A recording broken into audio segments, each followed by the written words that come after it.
It's a dreary forecast, and it could ultimately affect your taxes and your child's education. The state of Texas faces a near $27 billion budget shortfall. The comptroller gave the latest numbers today, and lawmakers are just one day away now from heading back to the Capitol to start sorting through the financial crisis. Joining us live now from the Capitol is our political reporter, Josh Hinkle. And Josh, lawmakers have a very big job ahead of them.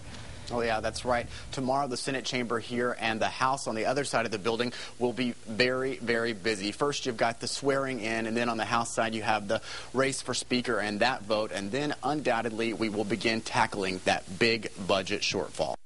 We did not expect it to be this severe. State Comptroller Susan Combs' outlook was not what anyone wanted to hear.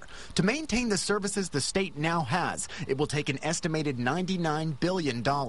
Combs says there's only $72.2 billion available to spend, which means Texas is $26.8 billion in the hole. You can make it as high as you want to by including what you want to in it to bump it up. Republicans argue it isn't that bleak, probably something around $15 billion. With the current cuts and future cuts, that could be possible. At greatest risk of funding cuts, public education, higher education, and health and human services. Some of these cuts could end up actually costing the budget, future budgets more. What does it cost when you don't repair a highway, and so on? House Democrats were on the defensive after the announcement, doubting the supermajority GOP would be willing to consider slashing less. We're willing to look at cuts, but we're not willing to slash a budget that's going to hurt our people in Texas make their way towards the American dream. As lawmakers map out a budget plan this session, Combs warns them to err on the conservative side. I would expect that when the Legislative Budget Board issues a budget the next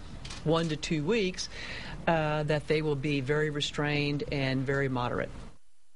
Keep in mind that $27 billion shortfall amount is just a projected amount. It all depends on what lawmakers do in the next few weeks and throughout the session that could offset that amount. Also keep in mind that there is an estimated $9 billion in the rainy day fund, and that could also be up for consideration when they're thinking about trying to balance this budget. We're live at the Capitol. Josh Hinkle, KXAN, Austin News.